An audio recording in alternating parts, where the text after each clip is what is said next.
Les doy la cordial bienvenida y muchas gracias por la invitación como tal. Entonces, para entrar de una vez en lo que voy a explicar, ¿sí? Bueno, la temática va a ser, vamos a trabajar los 45-50 minutos más o menos. Yo tenía preparado material para más tiempo, ¿sí? Porque hay muchas cosas que uno maneja en todo este contexto tecnológico y a la vez legal, porque son las dos cosas que se manejan acá. Entonces voy a explicar primero lo referente a lo que son los sistemas de gestión de seguridad de información, que me imagino más de uno de los que están trabajando en las instituciones del Estado están obligados a cumplirlo dentro del concepto de gobierno digital. O si de pronto ustedes también son asesores para entidades, para empresas, entidades privadas, entonces ahí es donde se implementan también los sistemas de gestión de seguridad de información como tal.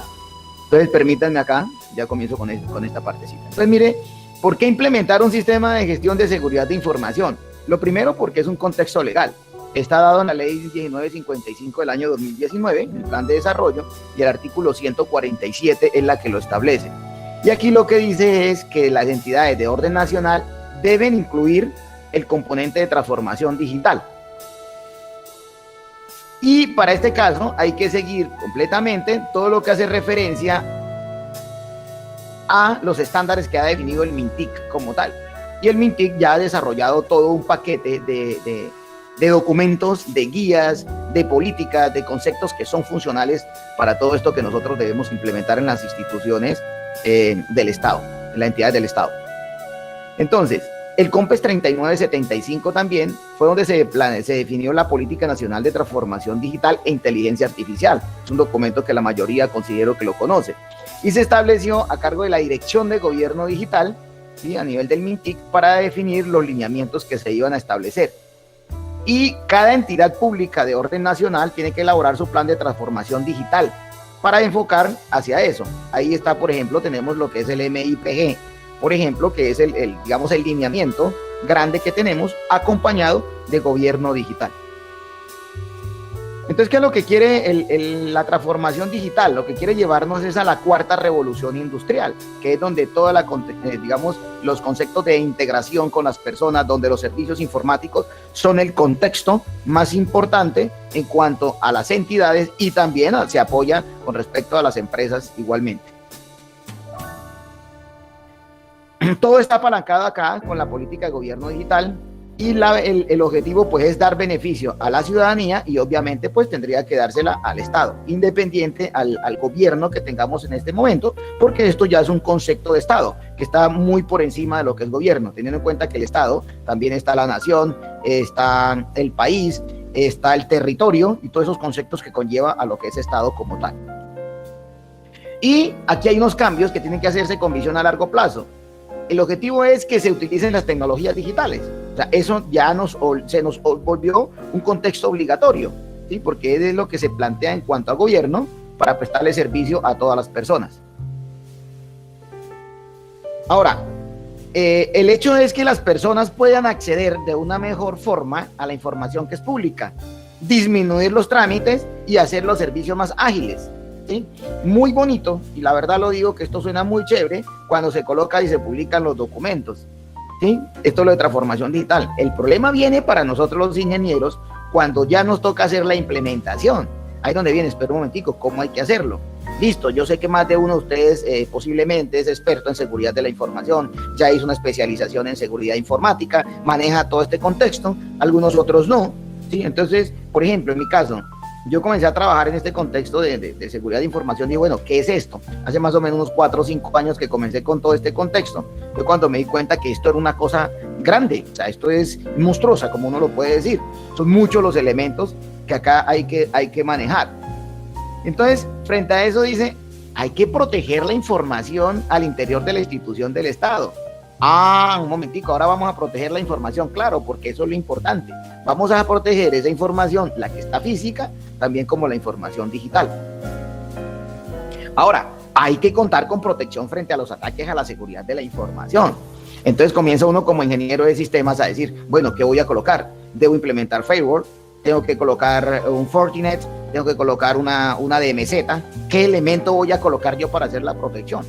Bueno, entonces en el contexto, ¿sí?, lo que vamos a evitar es precisamente esto, que no se nos roben la información, ¿sí? Porque a la hora, la verdad les digo, o sea, un error en una página web, por ejemplo, con un cross-scripting, se pueden hacer cosas. Un SQL injection nos puede extraer la información. ¿Y el problema cuál es? Que la ley en Colombia también es muy, muy fuerte, indicando, ustedes como entidad o cualquier persona que maneje información de otros, tiene que protegerla. Está la ley 1581 de 2012, que es la protección de datos personales, por ejemplo, y los datos personales tienen que protegerlos. Ahora, si ustedes manejan información de menores, tengan mucho cuidado con eso, porque esa es la información de tipo sensible. O si ustedes tienen que manejar información de tipo religioso y los contextos que están en la información sensible, pues mucho más todavía en esto. Ahora, hay que establecer procedimientos que ofrezcan un mayor nivel de seguridad de esa información, ¿sí? Bueno, listo, esto lo dice la norma, hay que ofrecerlo. Y con esto se cumplen los requerimientos del proyecto de gobierno digital, que es liderado por el Ministerio de las TIC. Esto es algo que yo sé que la mayoría de ustedes lo tienen ya contextualizado porque les ha tocado dentro de las labores que ustedes desarrollan en las entidades del Estado. Entonces, para poderlo implementar, ¿qué es lo que hizo el gobierno también y viene trabajando en este contexto? Nos da la implementación, nos dice, mire, implemente un sistema de gestión de seguridad de la información.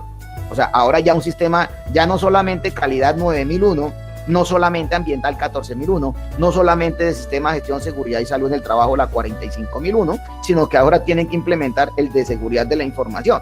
Y entonces nos vamos a las normas internacionales, nos vamos a la ISO, y la ISO tiene la 27001. Entonces, ¿qué hicieron el gobierno nacional? La verdad es que todo el contexto de gobierno digital es tomar 27001, ¿sí?, como norma y colocarla, llamarla simplemente Sistema de Gestión de Seguridad de Información. Cuando yo estuve averiguando el por qué no habían dicho implementen una ISO 27001, es porque el gobierno no puede amarrarse con una sola normatividad. Pero cuando uno va a mirar los documentos, ¿sí?, en mi caso yo asesoro unas empresas y estamos implementando, ya estamos terminando implementaciones de sistemas ISO 27001, por ejemplo, para un servicio que pidió la DIAN, una empresa de facturación electrónica que tienen que cumplir. Entonces ahí es donde uno se da cuenta que es lo mismo, uno va a los documentos del Estado, los que tiene el MINTIC, los baja y son los mismos que tiene uno con respecto a la norma. Entonces en el sistema de gestión, ¿qué me dice? Oiga, hay una parte humana, o sea, una cosa es, vaya, infórmese a las personas, infórmele, pero también controle y supervise lo que está ocurriendo dentro de la entidad. Hay un plano técnico. Entonces tenemos que instalar hardware, tenemos que instalar software, tenemos que colocar sistemas de criptografía, ¿sí?, tenemos que estandarizar los productos, hablar de que el desarrollo de aplicaciones sean seguras. Entonces ya no salimos de las metodologías de desarrollo tradicionales para pasar a metodologías de desarrollo de software seguro como tal. También hay que analizar dentro de la organización cuáles son las políticas, las normas, los procedimientos. Hay que implementar planes de contingencia, respuestas a esos, digamos, a los incidentes también, ¿sí? Y analizar cómo es la relación con terceros. Y en este caso hablamos en las empresas de los clientes, pero nosotros no tenemos clientes, lo que tenemos son usuarios en las entidades del Estado. En ese caso es lo mismo.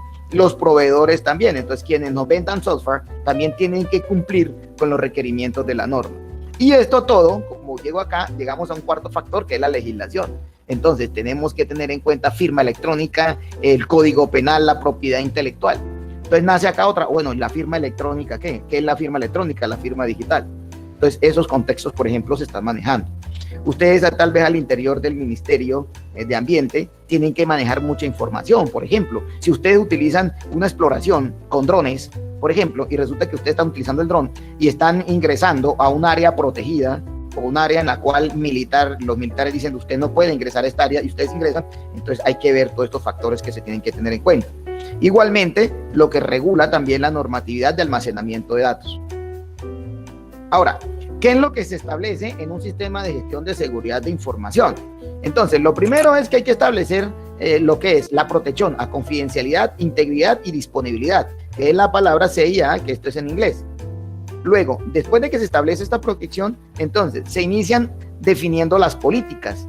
En este caso, por ejemplo, nosotros ya llevamos, hay una política general que es un documento muy sencillo, en el cual dice, vamos a establecer una política de protección a nivel de seguridad de la información. Pero cuando se establecen las otras subpolíticas, en este caso, por ejemplo, llevamos más de 30 políticas establecidas: política de escritorio limpio, políticas de acceso, políticas de control a las aplicaciones, política de desarrollo seguro, todas esas políticas. Luego los planes, o sea, cómo vamos a planificar todo ese desarrollo como tal. Después vienen los procedimientos, ahora sí, cómo lo ejecuto, qué es lo que tengo que hacer. Y nos vamos más abajo, que son las tareas, ¿sí?, que yo debo realizar. O sea, ya dentro del procedimiento, las tareas, cada una de las actividades, y eso tengo que generarle los registros y las evidencias, porque aquí todo tiene que quedar por escrito. Y para eso se utilizan los formatos que tiene la entidad. Si no están, entonces a construirlos, porque esa es la funcionalidad del sistema de gestión de seguridad de información. Ahora, ¿qué es lo que protegemos nosotros? Entonces, hay que darle protecciones: confidencialidad, integridad, disponibilidad, y nos aparece otra, el no repudio, con respecto, por ejemplo, a las denegaciones de servicio. Te tiene que proteger la información de todos los colaboradores. Aquí no hablamos solamente de empleados, sino que todos los colaboradores, porque, por ejemplo, ustedes como ministerio o de los diferentes entes que dependan del ministerio, las corporaciones regionales, pues tienen que estar todos trabajando en un solo contexto. Entonces todos se vuelven, como tal, son colaboradores. Este sistema de gestión nos va a ayudar la administración de información, tanto física como digital. Entonces aquí hablamos del papel, lo que está impreso, las hojas de vida, toda esa información que nos llega, lo que manejamos, y las resoluciones, los acuerdos, ¿sí? Los decretos también que se bajan. Pero hablamos también de, bueno, la parte digital. Entonces, si tenemos servidores locales, si tenemos servidores en la nube, cómo estamos almacenando, cómo transportamos la información, si estamos utilizando USB, si utilizamos discos externos. Y si utilizo disco externo, entonces si tiene una criptografía de tal manera que no se lo vayan a robar en el camino a la persona, y entonces cualquiera lo pueda ver, ¿sí? Entonces son cosas de protección que es importante y obligatorio implementar. Aquí lo que hay que analizar son específicamente los riesgos con respecto a la información que se maneja en esas entidades del Estado. Perdón.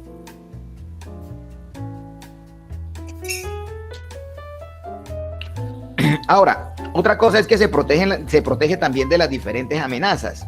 Y como les decía, hay páginas que me imagino a más de uno de ustedes le han atacado las páginas, y sobre todo las entidades del Estado son bastante apetecidas por los hackers que quieren ingresar a robar la información. La ventaja es que también se adaptan a los cambios, ¿sí? Entonces, los cambios pueden ser: cambia el personal, cambian los modelos, cambia alguna estructura, pues simplemente esto se va adaptando. Y se mejoran los procesos y los procedimientos para manejar información.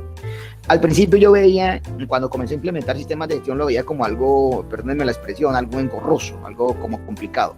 Pero ya cuando después comencé a trabajarlo, dije, no, venga, pero esto nos va a ayudar mucho, ¿sí? Nos brinda seguridad. Que si, por ejemplo, yo tengo una conexión a internet, tengo que tener una conexión redundante, ¿sí? Porque si me llega a caer el servidor, ¿qué pasa?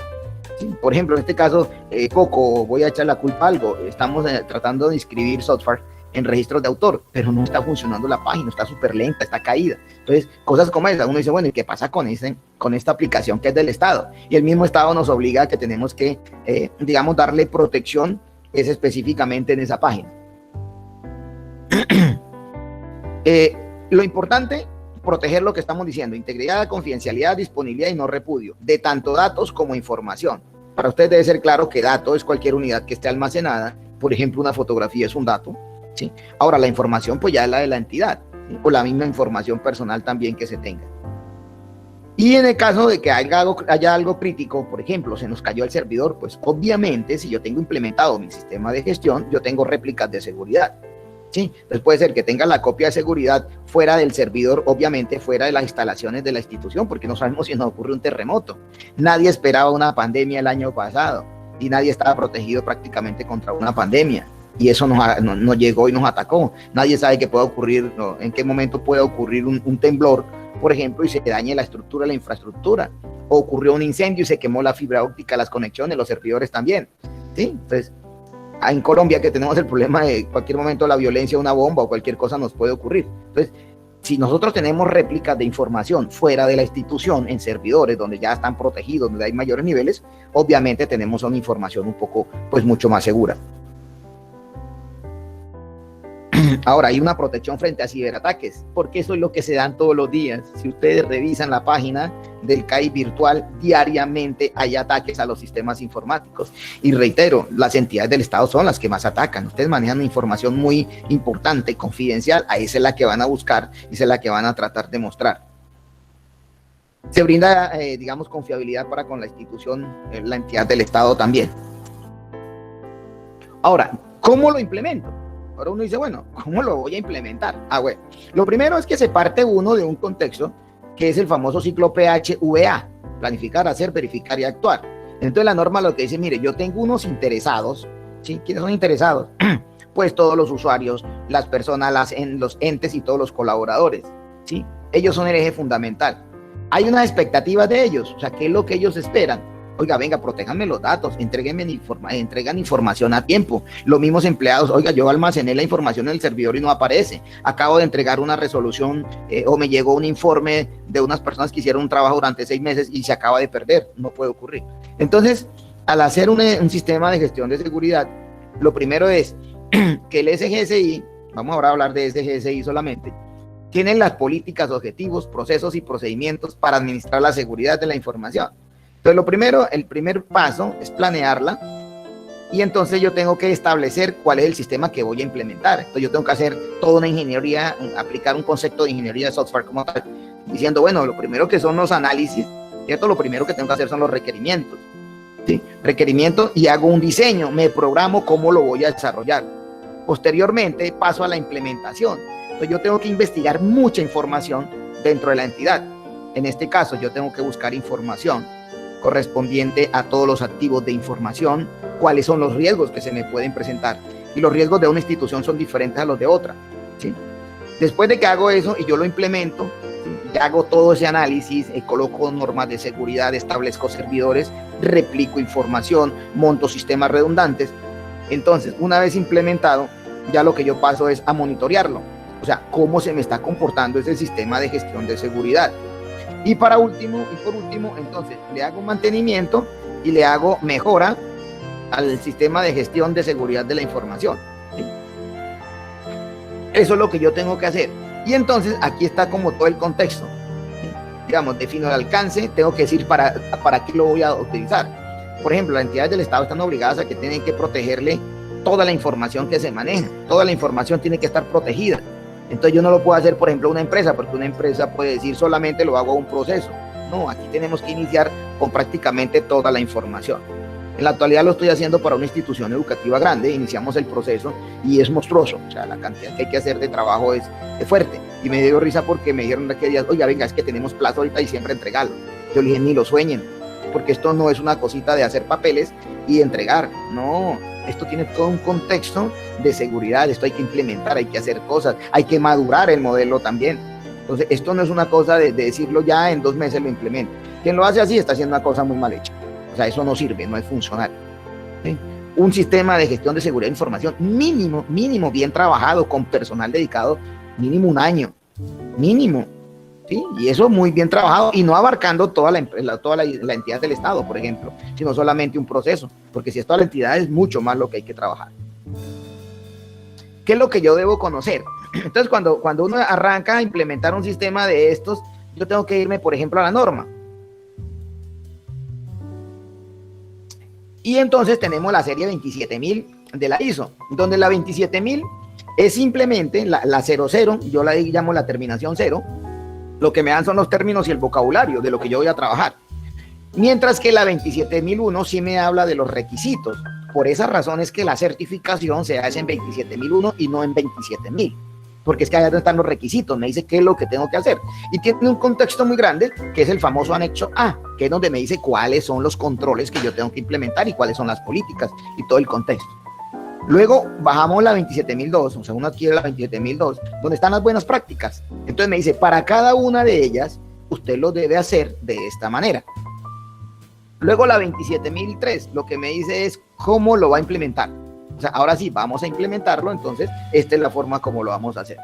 Luego en la 27004 están las métricas del sistema de gestión, la 27005 habla del riesgo para seguridad de la información específicamente, ¿sí? Y la 27006 habla de los requisitos de auditoría y de en adelante, de las 7 a las 9, directrices para auditoría de un sistema de gestión. Pero no solamente esta serie 27000, nosotros tenemos que acompañarla con otros elementos. Por ejemplo, para lo que es la parte de riesgos a nivel general, pues utilizamos otra parte de la ISO, ¿sí? Otro componente de la ISO. Por ejemplo, yo tengo que, cuando estamos haciendo el manejo de la evidencia digital, que si alcanzo hoy, pues te los indico. La evidencia digital se maneja con la 27037. En este momento está en inglés, entonces leerla y entender cuál es el proceso que uno tiene que hacer para manejar una cadena de custodia. Porque para ustedes es muy importante, ejemplo, aunque ahorita lo menciono, cuando hay que, por ejemplo, alguien o cometió una falta internamente con respecto a seguridad de la información, y esa persona puede ser suspendida, puede ser sancionada o hasta perder el empleo. Pero para poder hacer eso, yo estoy obligado específicamente a cumplir con toda una serie de parámetros para poderlo desarrollar. No es simplemente decir, mira, aquí están los logs o los registros del sistema. No, el debido proceso, que es un derecho constitucional, arranca desde el ingeniero de sistemas que está encargado de esa plataforma y que haya hecho bien, porque si no, se cae el proceso. Los componentes de la 27000, entonces cuando uno van solamente a la 27001, me da todo esto. Primero arranca realmente aquí en la 4, que es donde dice, bueno, haga un análisis y gestione el riesgo. Luego, defina cuáles son las políticas de seguridad que va a implementar. Luego, cuál es la estructura organizativa para la seguridad, o sea, cómo va a organizar usted la seguridad al interior de la entidad del Estado. Luego, clasifique y controle los activos, o sea, dígame cada uno de los activos de información, ojo, porque para mí es importante, por ejemplo, un router, un switch, ¿sí? Pero a mí no me interesa una silla o un mueble. Para seguridad de la información son los activos que manejen información o que tengan relación con eso. Ahora, luego viene la seguridad en el personal, desde la contratación, desde la formación, desde todo ese proceso de conocimiento que tienen que tener todas las personas que trabajen, sean empleados, sean funcionarios, ¿sí? Públicos, empleados públicos, los mismos trabajadores oficiales, todas estas personas tienen que conocerlo. Luego se establece la seguridad física y el entorno. Cómo se va a proteger toda la parte física, el data center, cómo va a estar, cómo va a ser acceso a data center, por ejemplo. Ahora, gestión de comunicaciones y las operaciones. Ahora la seguridad lógica, cómo van a ser los contactos, cómo le voy a crear a los usuarios las contraseñas, cuál va a ser el formato, cuál es lo mínimo, qué pasa si se pierde la contraseña, cuántas son las máximas cantidad de veces que vamos a permitir, cómo voy a protegerme contra un ataque de hombre en el medio, un ataque de fuerza bruta o cualquiera de ellos. Luego miramos el control de acceso y posteriormente el desarrollo y mantenimiento de sistemas, lo que les decía. El desarrollo del software como tal debe estar controlado por herramientas de desarrollo, pero que sean realmente, digamos, unos contextos completamente enfocados a lo que es la seguridad. Posteriormente, gestionamos las incidencias. ¿Qué pasa cuando nos atacan? ¿Cómo nos podemos recuperar? ¿Cómo le damos continuidad de negocio, que es la 14? O sea, ¿cómo continuamos operando? Aquí lo llaman negocio y todo el mundo a veces asocia negocio con la parte comercial. No, el negocio es lo que tenemos, es la institución como tal, o la entidad del Estado. Y por último, ¿qué es lo que estamos cumpliendo con respecto a la norma? Ahora, esta es la forma, digamos, vuelvo otra vez a planear, a hacer, chequear y actuar. Entonces, arranca el proyecto, ¿sí? Entonces, yo lo que arranco es diciendo, oiga, ¿cuáles son los compromisos de la dirección? ¿Cómo lo planifico? ¿Quiénes son los responsables? ¿En qué fecha lo vamos a cumplir? La planeación es importantísima. Si no hay planeación, el sistema no funciona, porque no se sabe cómo va a funcionar realmente. Y aquí tienen que ser personas expertas, porque lo que les digo, esto requiere personas con experiencia y experticia para que puedan implementar este contexto.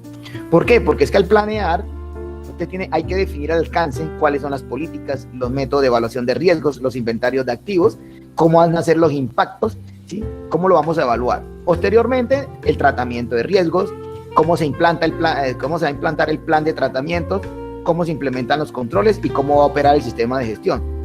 Luego, en el chequeo, se revisa el sistema de gestión, se revisan los riesgos residuales, lo que queda, y las auditorías internas. Esto es importantísimo, hay que estar auditando. ¿Sí? Una vez en la primera implementación hay que hacer mucha auditoría para estar revisando.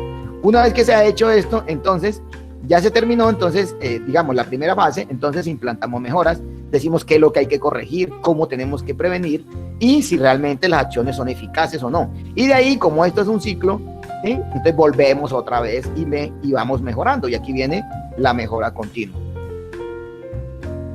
Ahora, ¿cuáles son las fases? También para el desarrollo, por ejemplo, de las políticas. Un caso de una política, nada más para crear las políticas. Primero, una fase de desarrollo, yo la creo, la reviso y la pruebo. ¿Sí? Y la prueba el líder de esto. Luego pasa a la implementación. Entonces hay que comunicársela a todo el mundo, hay que mirar cómo se está cumpliendo y cuando hay excepciones, ¿sí? Si hay alguna excepción con respecto a la política. Luego, el mantenimiento que hay que hacerle. Entonces yo tengo que concientizar a mi personal, a todo el mundo, todos los colaboradores, tengo que monitorearla. Yo debo dar garantías y hacerle un mantenimiento. Y en algún momento puede ser que esa política yo tenga que retirarla. De lo contrario, va a quedar dentro de la entidad estatal en la cual yo esté trabajando. En este caso, ustedes para el ministerio o la entidad en la cual ustedes estén laborando. Bien, otro contexto, y es el manejo de los activos y los riesgos. Es otro elemento también funcional acá.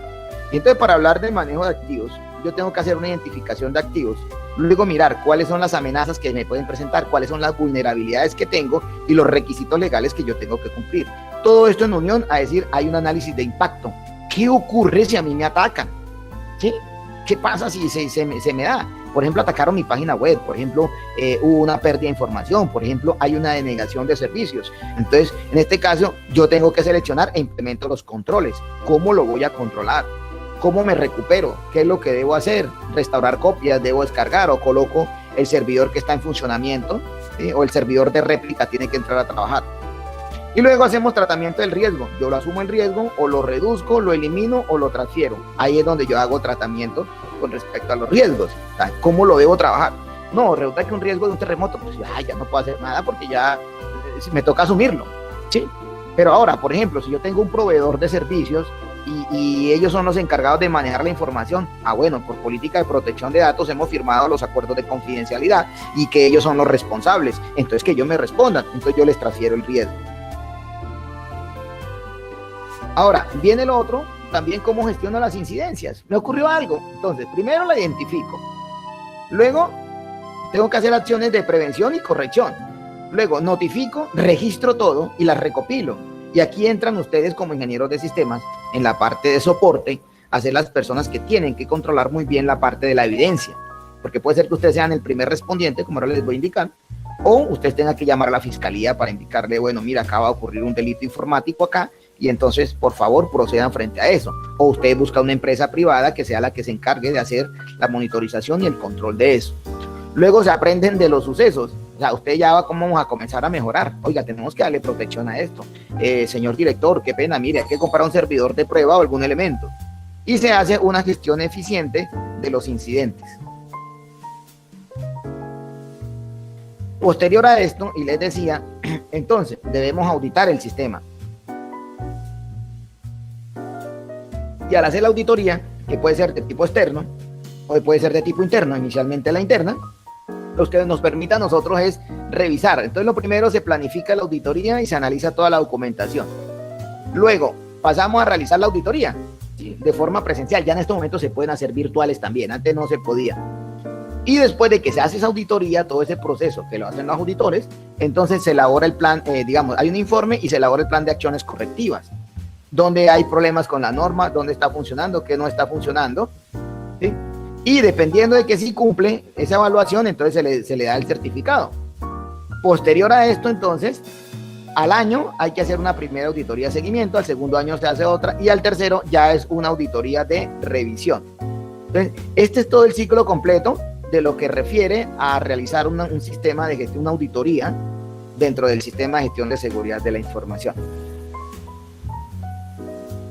Hasta acá entonces termino digamos la parte de lo que son los sistemas de gestión de seguridad de información, ¿sí?, para pasar a un contexto que está muy unido, o sea, son muy unidos, porque es que estamos los delitos informáticos. Por ejemplo, analizamos lo siguiente. Tenemos las redes sociales, por ejemplo. Vamos a verlas. Tenemos las redes sociales, por ejemplo, entendiéndola como aquellos sitios web o aquellas aplicaciones que nos permiten a las personas compartir información en tiempo real, ¿sí? Entonces, cuando nosotros vamos a ver los datos de cuántas personas las usan, ¿sí?, entonces estamos hablando de que Facebook estamos unos 2.300 millones de usuarios, y estos datos son del año pasado. YouTube tiene 1.900 millones, ya pasaron de los 2.000 millones. WhatsApp son 1.600 millones. Entonces, al tener toda esta información, quiere decir, o sea, la cantidad de personas que estamos integrados acá, que eso lo conocemos y lo sabemos como nosotros que trabajamos en la parte de tecnología, nos implica mucha cantidad de personas, o sea, es grande. Miren acá si lo miramos desde un punto de código de barras, analizando, digamos, la cantidad de personas a nivel mundial, y nosotros estamos hablando de que en el planeta somos alrededor de 7.200 millones, o sea, una proporción inmensa de personas la utilizamos. Entonces, cuando utilizamos todas estas redes y todo este contexto, entonces para Colombia y para lo que nosotros hacemos en las diferentes entidades tenemos, por ejemplo, la ley de comercio electrónico. Bueno, la ley de comercio electrónico, ¿qué tiene que ver con nosotros? Es que aquí habla de las firmas digitales. Cuando hablamos de las firmas digitales, las tenemos como un componente de, de los sistemas de gestión de seguridad de información.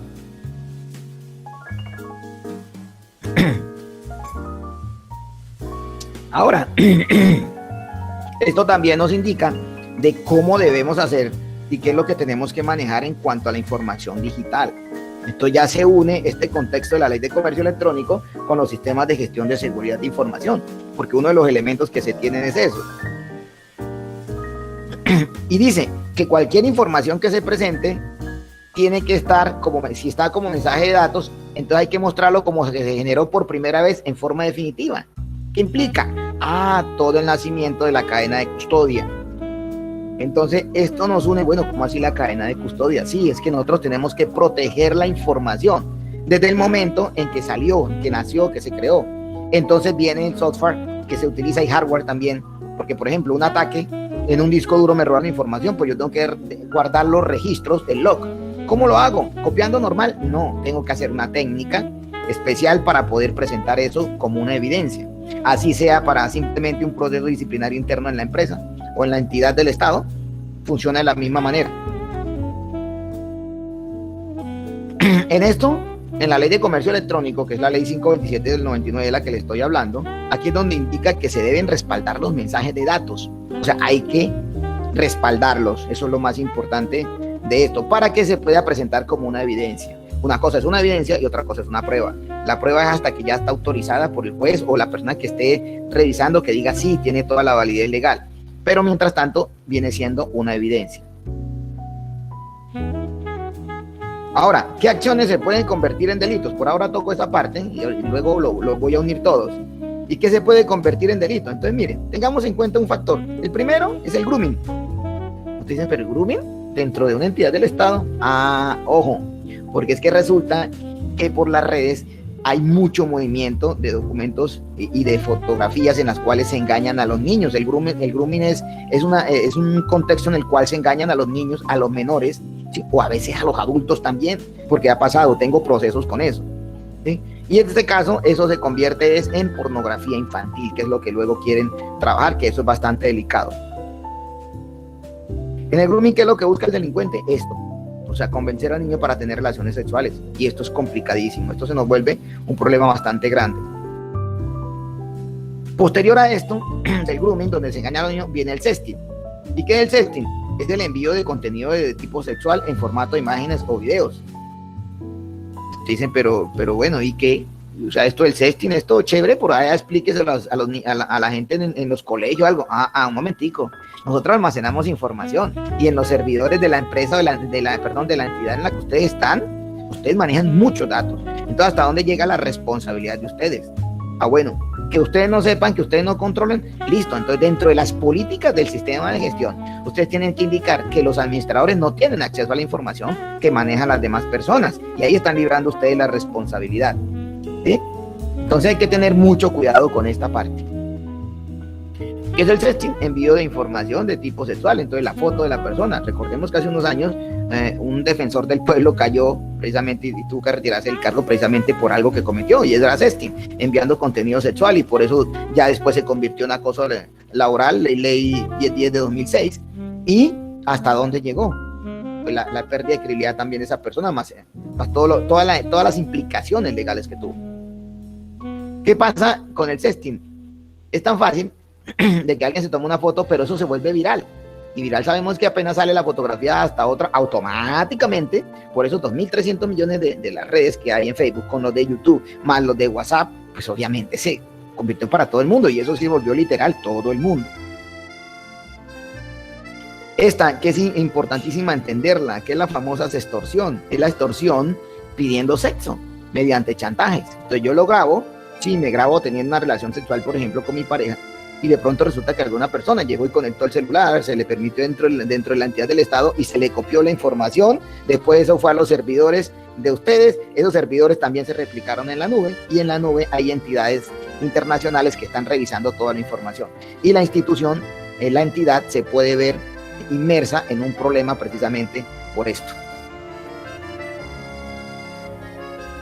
¿Qué es lo que pide la extorsión? Le exigen a las personas sexo o pornografía a cambio de no revelar secretos. Pero eso conlleva a algo, que es la famosa pornografía con menor de 18 años, cuya pena de prisión es de 10 a 20 años y una multa de 150 a 1.500 salarios. Y eso no tiene ningún preacuerdo ni ninguna negociación para con la fiscalía. O sea, ahí no hay preacuerdo, no hay nada, porque esto es un delito protegido internacionalmente. También se aplica a quien alimente las bases de datos en Internet, con o sin fines de lucro. Entonces ahí es donde encontramos nosotros en contexto con respecto a la información que nosotros manejamos y de la cual somos responsables en las entidades del Estado.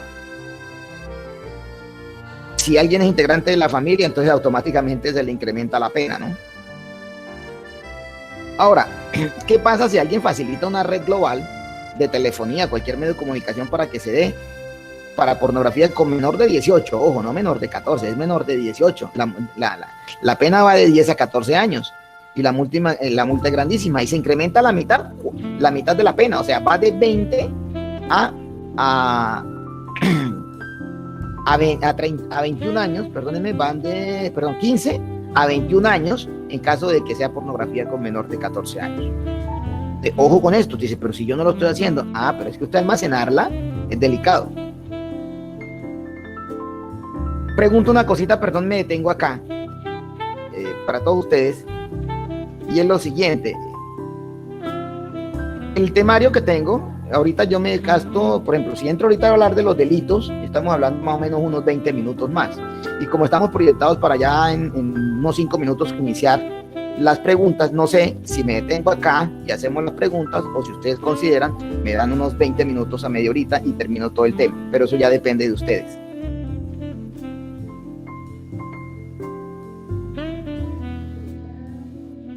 Podemos continuar, ingeniero Wilson, los 20 minuticos. Listo, perfecto. Listo. Entonces, ¿qué pasó acá? Veamos para integrar todo este contexto. Resulta que en el año 2001, en Budapest, hubo una reunión y un acuerdo internacional que se llamó el Convenio sobre la Ciberdelincuencia. Pero solamente hasta el 2009, que fue creada la ley 1273, que es la ley que nos permite, donde se modificó el Código Penal, donde se protege ahora la información y los datos. O sea, ahora en Colombia se protege eso. Si alguien, por ejemplo, causa un accidente, usted va en su carro, en su moto, y alguien le causa un accidente, entonces el Estado lo que tiene que protegerle a usted es la integridad personal, y ahí es donde comienzan las denuncias, las demandas y todo eso, el proceso jurídico. Y ahora, si a usted le afectan los datos, le afectan la información desde el 2009, pues ya se está vulnerando un bien jurídico. Y aparte de que tenemos datos e información, que es la parte software, también tenemos los sistemas de información, y en este caso estamos hablando entonces del hardware también. Entonces, ¿qué pasa cuando hay un atentado contra la confidencialidad, integridad y disponibilidad? Miren lo que tenemos en el sistema de gestión. ¿Sí? Entonces el sistema de gestión me dice, ahora, ¿qué pasa si alguien atenta contra eso internamente dentro de la entidad del Estado? El delito, la norma dice, oiga, si usted no está autorizado o por fuera lo acordado, y aquí sí, por favor, me detengo un segundito. Si a ustedes son contratados para realizar alguna cosa, por ejemplo, contratamos a una persona que nos va a tomar, un ejemplo, fotografías de una cuenca hidrográfica, lo que ustedes manejan. Perdónenme, de pronto el término tal vez no sea el más adecuado para ustedes, pero es eso lo que quiero indicar. Y resulta que esa persona en algún momento encontró un computador de un compañero que estaba prendido, vio una información, colocó una USB y se la copió. Después no puede decir, oiga, venga, pero yo tenía ingreso a la empresa y yo dije, no, pero un momentico, usted no estaba contratado para eso y usted no lo podía hacer. No, es que yo quería hacer un hacking ético. Cuidadito, el hacking ético usted tiene que tener el permiso para realizarlo, de lo contrario es un delito. ¿sí? Porque usted atenta contra esa confidencialidad e integridad. ¿Sí? Cuando usted accede en todo o en parte a un sistema informático o se mantiene en contra de la voluntad de que lo tienen que excluir. El día que usted terminó contrato con la entidad, hasta luego, chao, suerte le deseo, o sea, ya no más. ¿Sí? ¿Por qué? Porque usted después se conecta y por eso usted tiene un problema. ¿Sí? Porque resulta que usted se conectó a hacer un favor y resulta que hubo un daño, alguna cosa, o habían borrado información y a usted le dijeron, no, usted es el culpable. ¿Y usted por qué se metió si usted ya no tenía por qué entrar? No, es que me dieron autorización. ¿Dónde está la autorización? ¿Sí? Entonces tengan mucho cuidado con esa parte y eso es algo que uno tiene que tener mucho cuidado. Ejemplo, una persona ingresó al correo electrónico, a Facebook, o WhatsApp o cualquier dispositivo en la cual nada más con que hayan datos y solamente sea por revisar, ya hay un atentado contra la confidencialidad e integridad. Si a usted lo contratan y resulta que usted para hacer una cosa, ¿sí? Y usted busca la forma de quedarse, un backdoor, o sea, una puerta trasera o cosas como esas, pues ojo con eso porque usted está haciendo ese atentado y ya se le está convirtiendo en delito. Si la persona busca la forma de quedarse con la clave de acceso, ¿sí? De otra persona e ingresa al sistema, utiliza ingeniería social, obtiene la información y después se conecta. Mucho cuidado con esa parte. Y si alguien comparte información a través de un medio informático, ¿sí? No importa que sea una actividad lícita o ilícita, usted no debe compartirla porque esa es parte de la confidencialidad que se tiene para con el manejo de la empresa o de la entidad del Estado. Segundo delito, tipificado. Tipificado es que está escrito en la norma.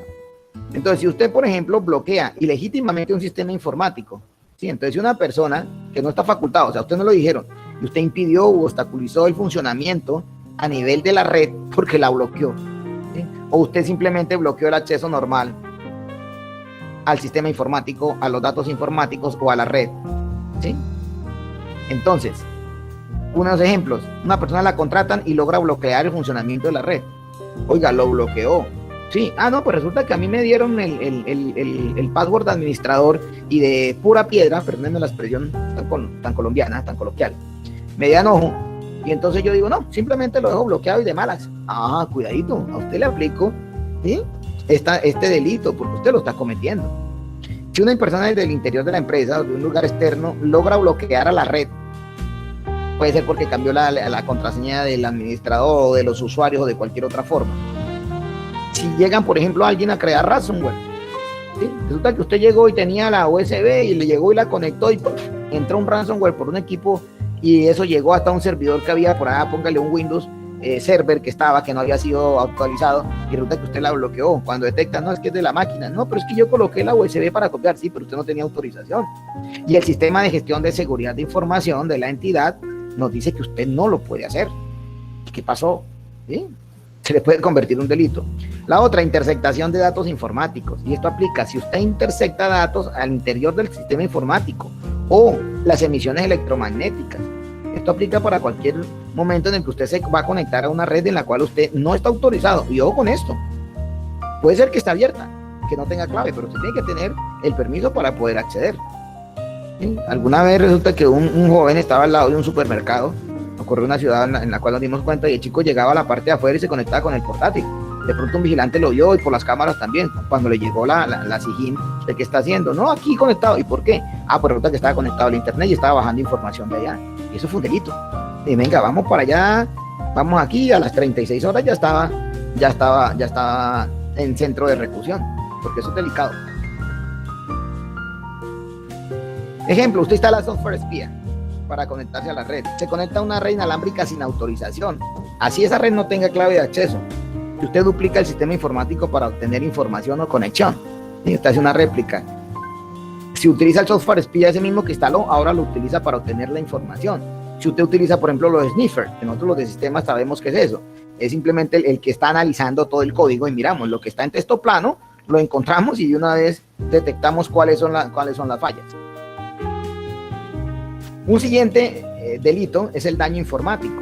Entonces, si una persona no está facultada y realiza alguna de esta acción, destruya, daña, borra, deteriora, altera o suprime, ¿sí? Cualquier elemento de dato informático o dentro de la estructura de la red, o sea, el sistema de tratamiento de información. Si usted causa cualquier tipo de daño, o al interior, simplemente en un componente, que eso es lo delicado, ¿sí?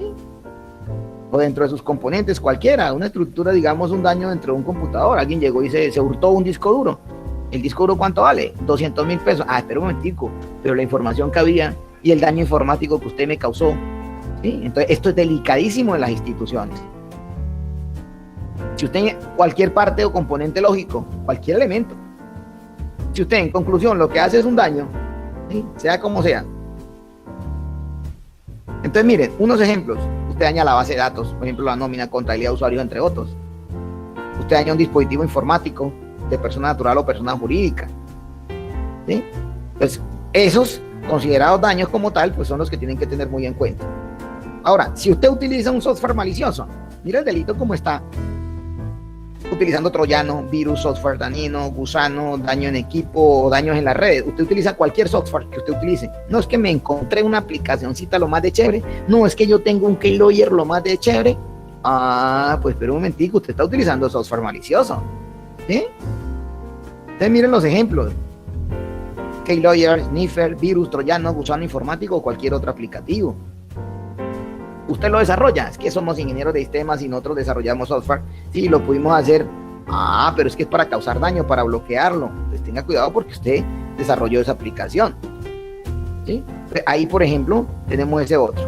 Luego viene cuando hay violación a los datos personales. Y esto aplica tanto para las entidades del Estado como para nuestro plano personal.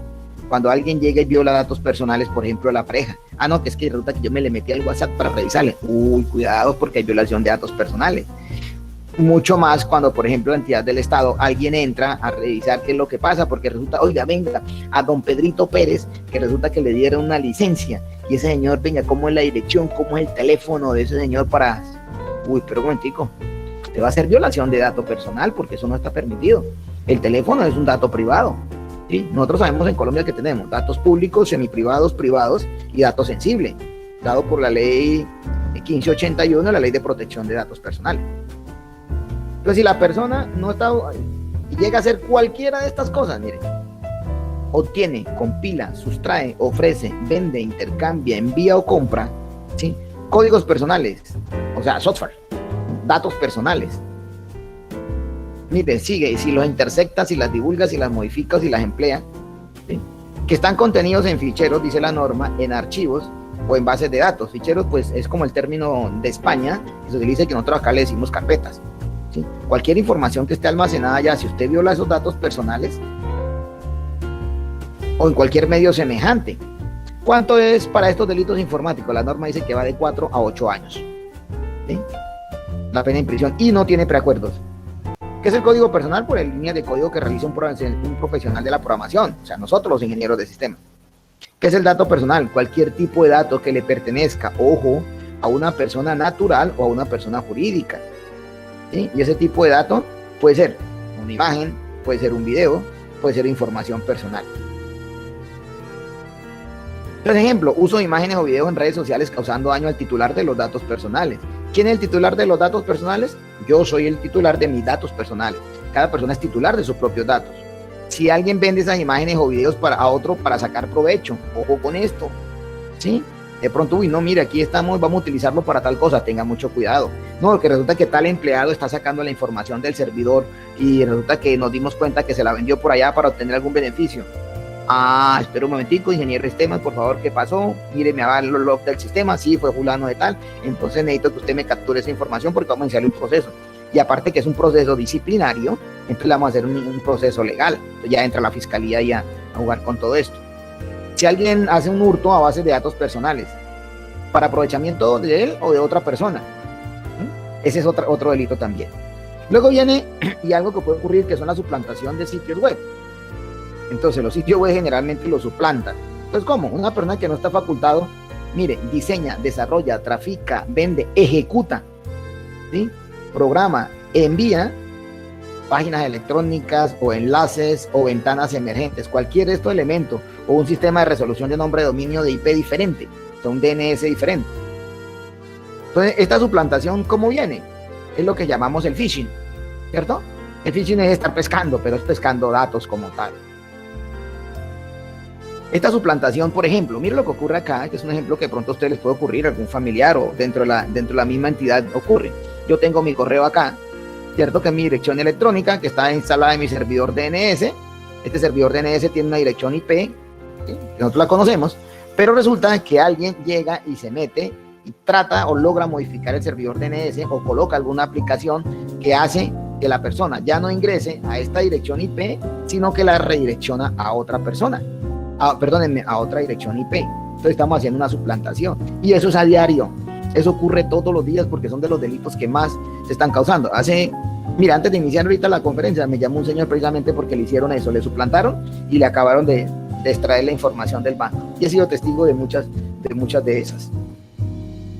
Entonces miren esta URL, las personas la ven, mire, login.gmail.com, .msg11.info. Nosotros sabemos que el dominio realmente es msg11.info, pero las personas le colocaron estos subdominios y la gente cree que esa es Google porque no la revisan, ni siquiera tiene un HTTPS ni nada, y caen. Mire, eso es cantidad de personas las que caen.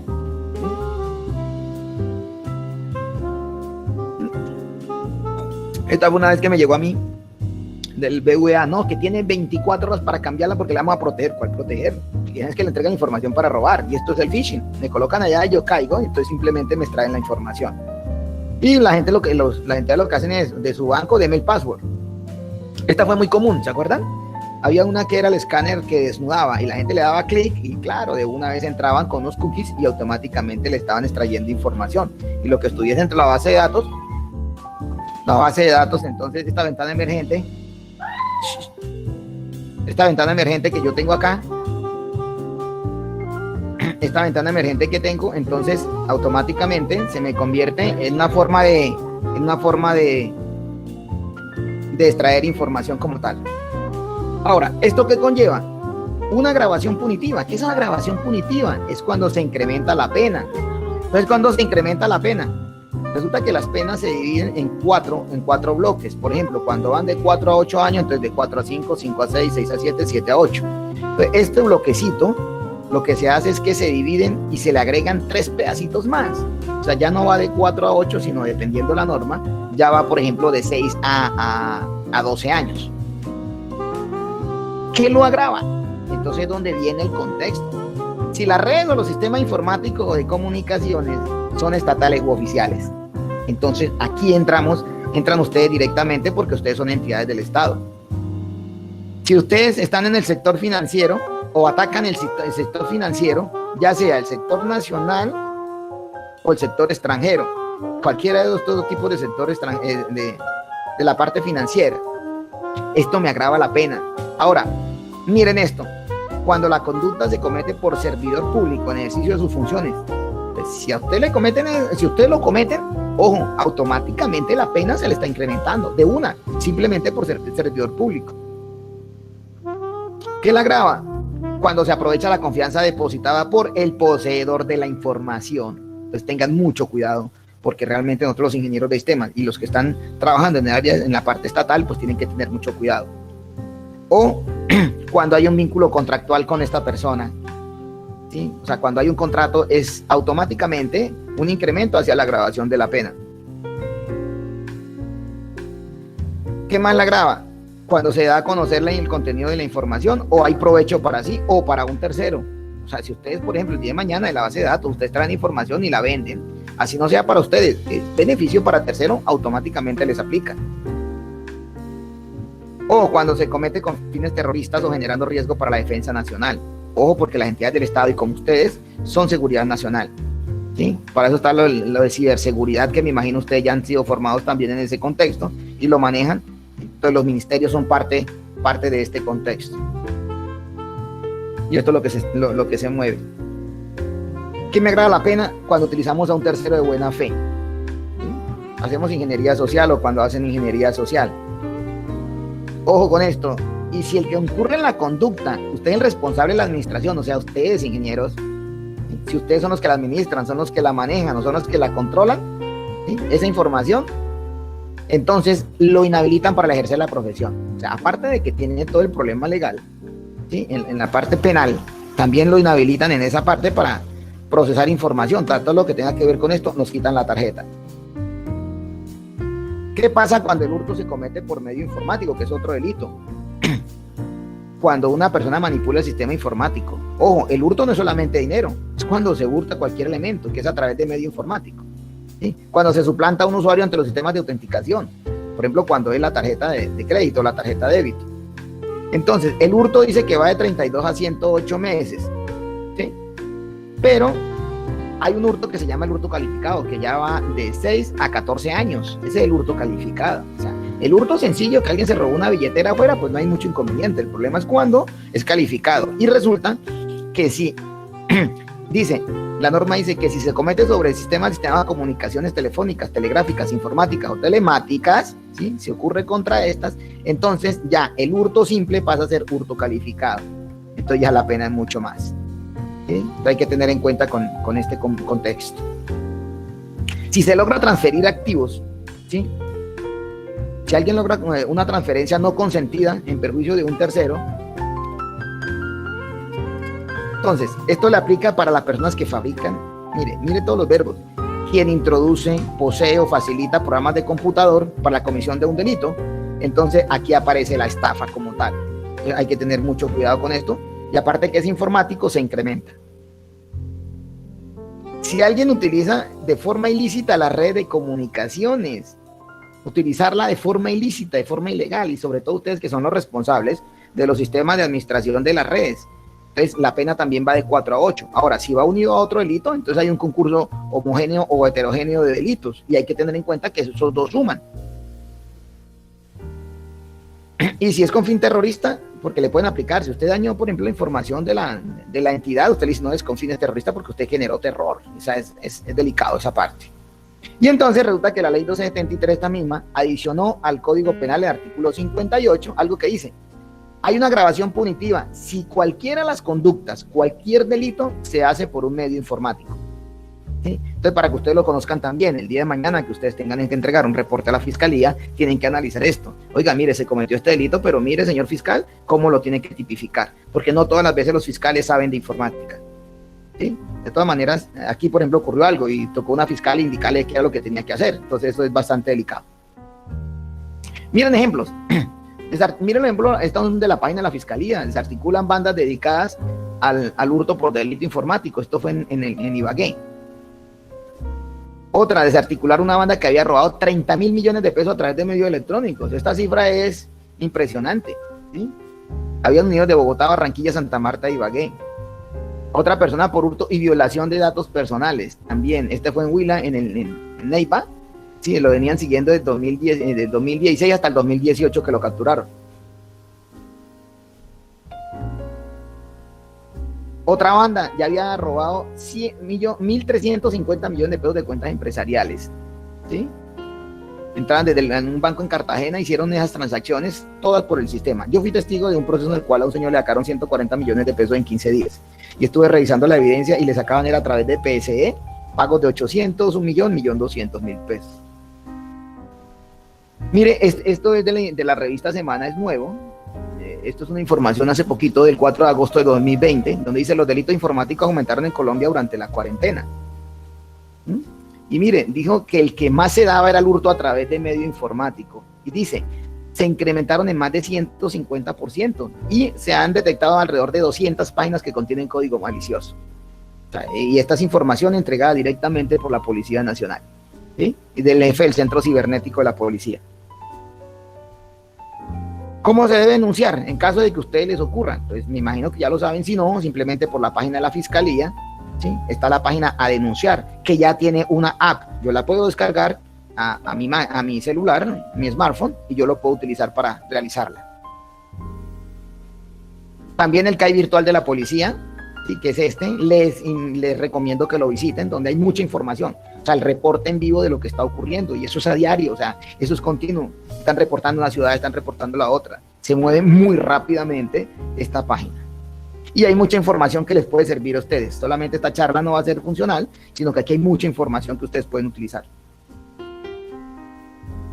Una ley también, y ya voy para terminar, la ley de habeas data, que fue la ley 1266 de 2008, que esta era para proteger la información tanto financiera como crediticia comercial de las personas. Pero esta ley fue modificada por la 1266, que es la ley de habeas data, que es la protección de nuestros datos como tal.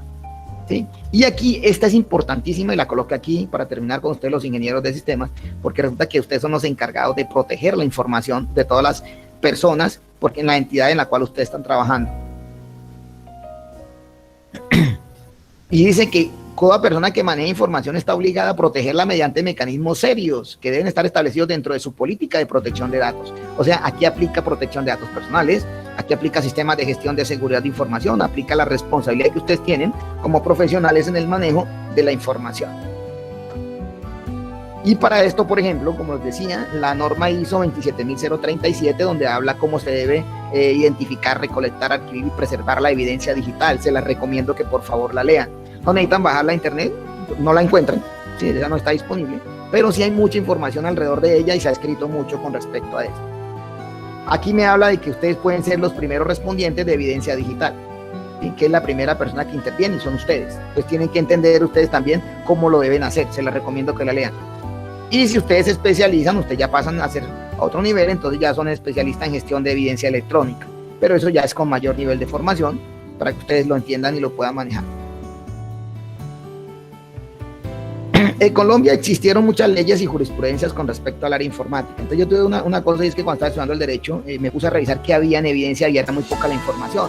Entonces en el momento me puse a trabajar, a escribir, a analizar, a revisar todas las normas que existían y se me dio por escribir un libro. Yo escribí a finales del año 2018 un libro que se llama Derecho Informático al alcance de todos. Aquí lo que hice fue que como ingeniero expliqué todos los contextos de la tecnología de una forma muy sencilla para que me lo entendieran los abogados. Y también toda la normatividad legal se la coloqué para que me la entiendan los ingenieros, ¿sí? Eso fue lo que hice con este libro como tal, el cual todavía tengo todavía algunos libros de estos, se vendió bastante.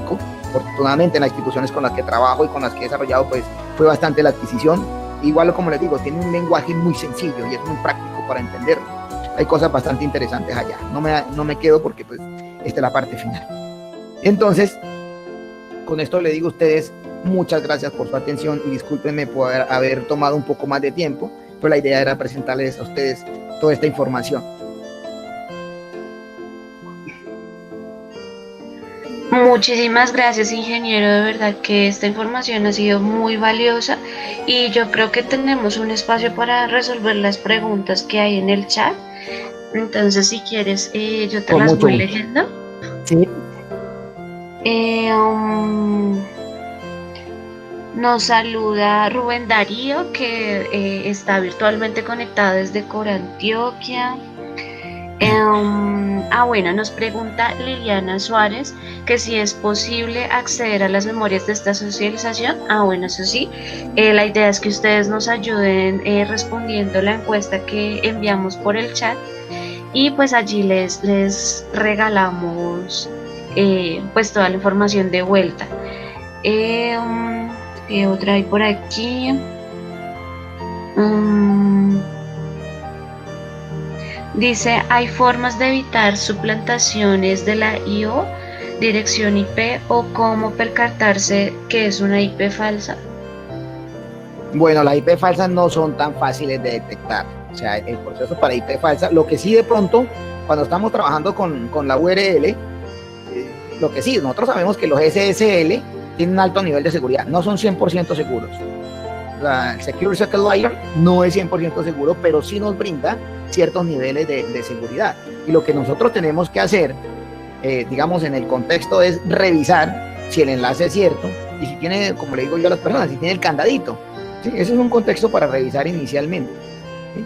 Es así, pero toca revisarla muy bien la página. Yo personalmente no utilizo, digamos, no me conecto a redes. Por ejemplo, si voy viajando cualquier cosa, yo nunca me conecto a una red de pronto desde un aeropuerto o de cualquier parte así normalito y hago transacciones. No, me conecto a través de mi celular, que yo tengo navegación y ahí ya tengo mi máquina y yo sé que tengo un poquito de mayor nivel de seguridad. Aún así, intentan a uno metérsele por el correo electrónico. Vale, listo. Pregunta José René, en los componentes de la ISO 27001, ¿en dónde se ubica el tema de protección de bases de datos personales que se deben reportar a la SIC? No, póngale cuidado. Sí está y bueno, en estos momentos regálame un segundito y te doy el dato exacto. Vale, Inge. Espérame un segundito, ya te la voy a buscar. La protección de datos personales está definida entre la ISO 27001. Primero, está por la ley 1581 de 2012. Ya te digo en cuál partecita está dentro de la norma. Mire, en el anexo A, el 18.1.4, te lo dice específicamente y puntual. Privacidad y protección de información de datos personales. Entonces uno lo que hace es que toma la protección de datos por 1581, que la mayoría de entidades ya la tiene, ¿sí? Y la ajusta y digamos, la combina con el sistema ISO 27001. Entonces te la repito, la A, dentro del anexo que tú lo manejas, A 18.1.4. Listo. Dice también José René que mencionabas que en el sistema de gestión de seguridad de la información es prioritario realizar auditorías internas. Esto se debe articular y programar con el área que administra los sistemas integrados o puede potestad del área de TI. Bueno, si tiene un sistema de gestión integrado, si lo tienes integrado, por ejemplo, con 9001 y con 14000, y ustedes que manejan 14000, la recomendación es articúlenlo. Pero eso sí, mire, la auditoría de sistemas de gestión de seguridad de información es diferente a la auditoría de 9000 o de 14000. ¿Por qué? Porque es muy especializada. La verdad se lo digo, es supremamente especializada, porque tiene que manejar todo este metalenguaje.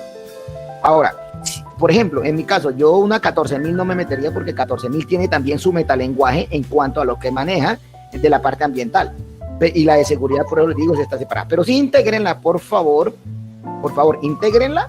Sí, vayan con los sistemas de gestión integral, pero tienen que tener personas expertas en este contexto.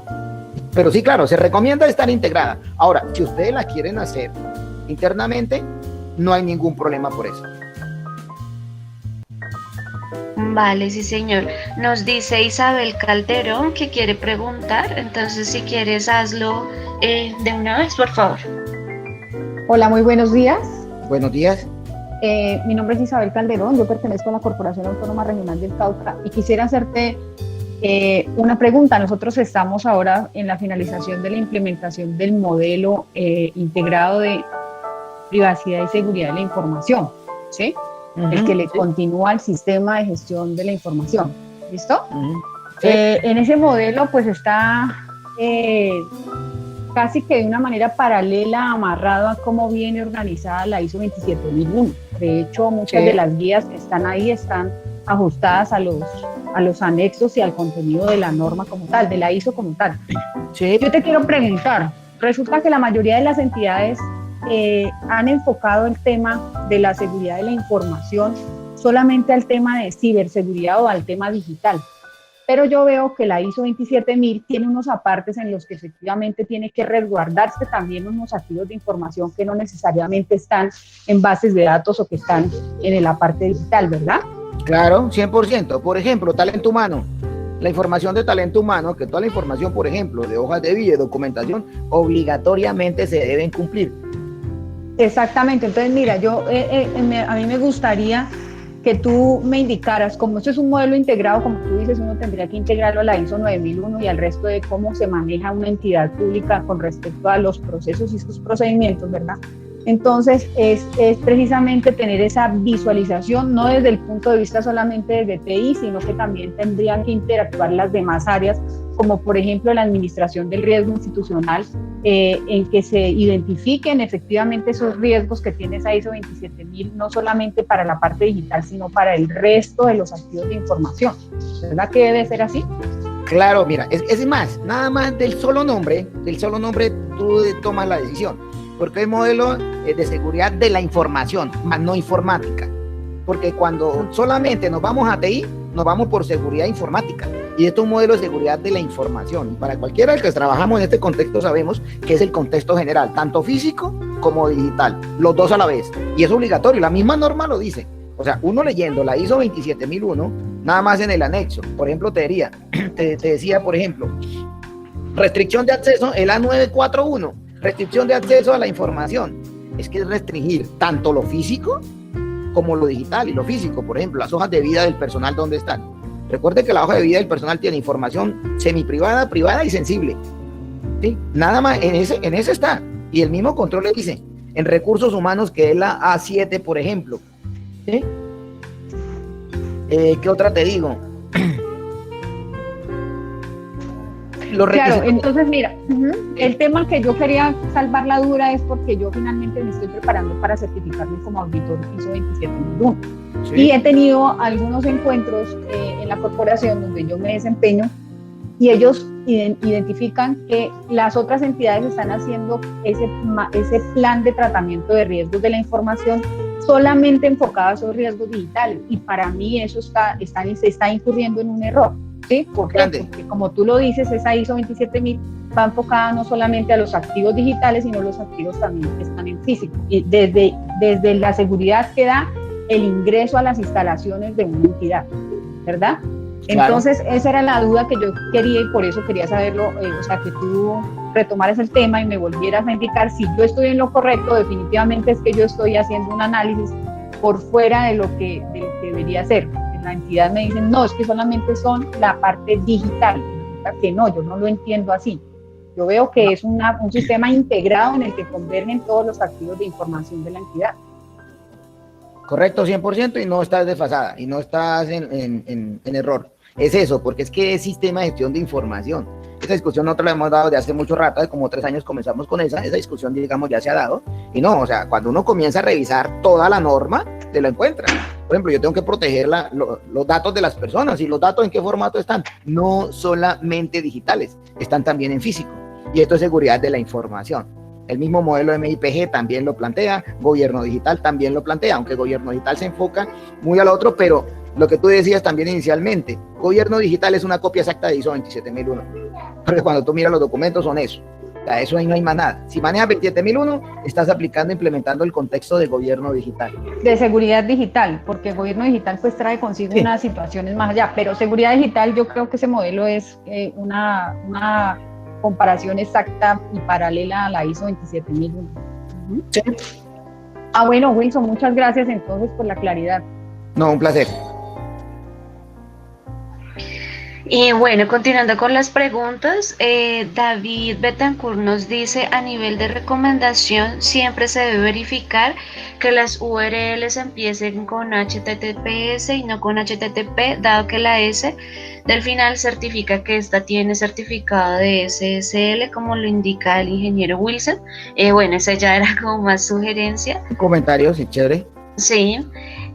Alfredo nos dice, dentro de su experiencia, ¿cómo se conforma y cuál sería el número de roles o personas requeridas para la implementación del sistema de gestión de seguridad de la información y para la operación? Bueno, póngale cuidado. Mire, eso depende de la entidad, ¿sí? Porque no es lo mismo, por ejemplo, en el ministerio o en una corporación regional, ¿sí? O de pronto una municipal. Obviamente eso depende mucho del tamaño de la organización. Y está muy enfocado también, de pronto yo tuve también hace rato un trabajo con una gobernación, aquí la de Santander, y en ese caso, por ejemplo, nos teníamos que articular directamente con el sistema de gestión integral. Entonces hubo necesidad de encajar muchas personas. Eso no está amarrado a una cantidad exacta de personas, no.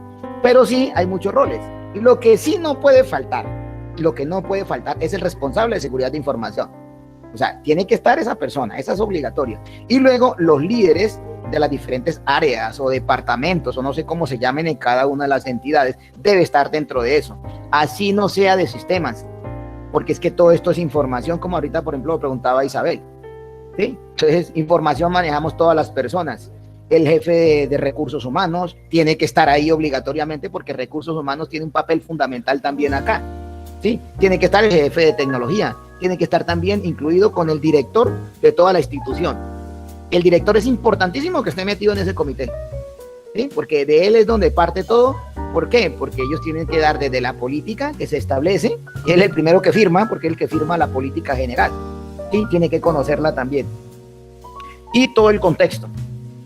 Digamos, en algunas entidades el comité estaba formado como por 8 personas más o menos, pero lo que le digo, dependía de eso. Ahora, los roles sí dependen, porque es que, por ejemplo, si es un departamento informático muy grande, ¿cierto? Donde ustedes manejan muchas aplicaciones, entonces tendrán subdirectores de diferentes áreas o subdirectores de departamentos o personas encargadas de diferentes contextos. Ellos también deberían estar en ese comité, porque son los que toman decisiones.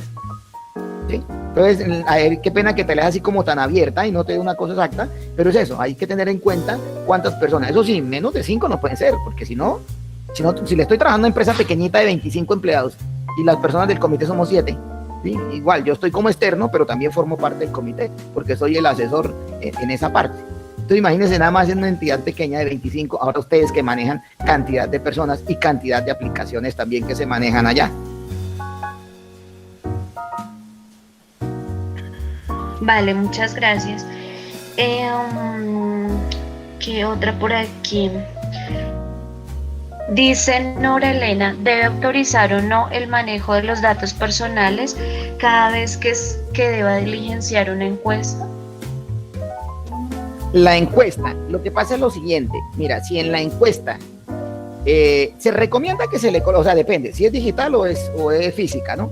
Si es física, usted le coloca abajo, esta encuesta se realiza mediante la protección de datos personales y usted le coloca, o coloca el aviso de privacidad, ¿sí? El aviso de privacidad o el de protección de datos personales que ustedes cumplen bajo tal resolución.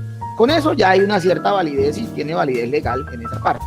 Ahora, si es digital, por ejemplo, que usted le envía la encuesta, pues en la parte de abajo dígale, esta información que se está recopilando cumple los requisitos que están en el aviso de privacidad y le coloca el enlace. Y la política de protección de datos personales, le coloca el enlace, ahí usted está cumpliendo. Y ya legalmente no tiene ningún inconveniente. ¿Sí? Pero sí se recomienda que lo coloque siempre para que no haya ningún problema después que me recopilen datos. Porque ha pasado eso, ha pasado y les voy a dar un caso puntual así cortico. En una institución académica, una empresa grande, tenía una subcontratista en un departamento. Esa subcontratista fue a un colegio, recopiló los datos de los niños, entonces le dijo, mire, paguen 10,000 pesos para hacer una prueba IFES. Resulta que precisamente la única que no quiso pagar, el papá bien problemático, lo denunció ante la Superintendencia de Industria y Comercio, que es el ente que controla eso, ¿sí? Y cuando lo denunció, eso fue un problema grandísimo. Estamos hablando de una multa de más de 70 millones de pesos para esa entidad.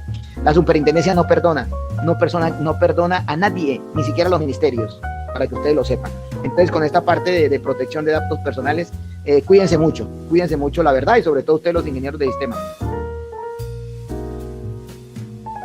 Listo. Jesús Alcides nos da es como una sugerencia o un comentario.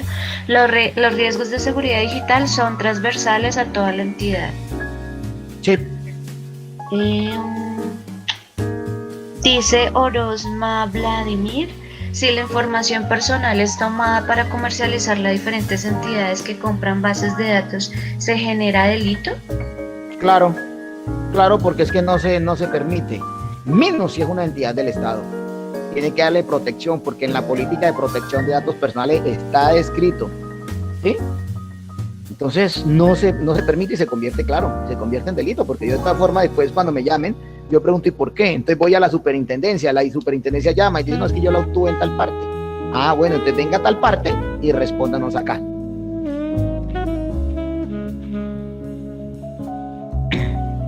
Vale, ingeniero, pues muchísimas gracias. Ya en el chat veo que ya no hay más preguntas. Entonces, pues de verdad, muchas gracias por brindarnos estas herramientas tan valiosas pues para todas las entidades del sector.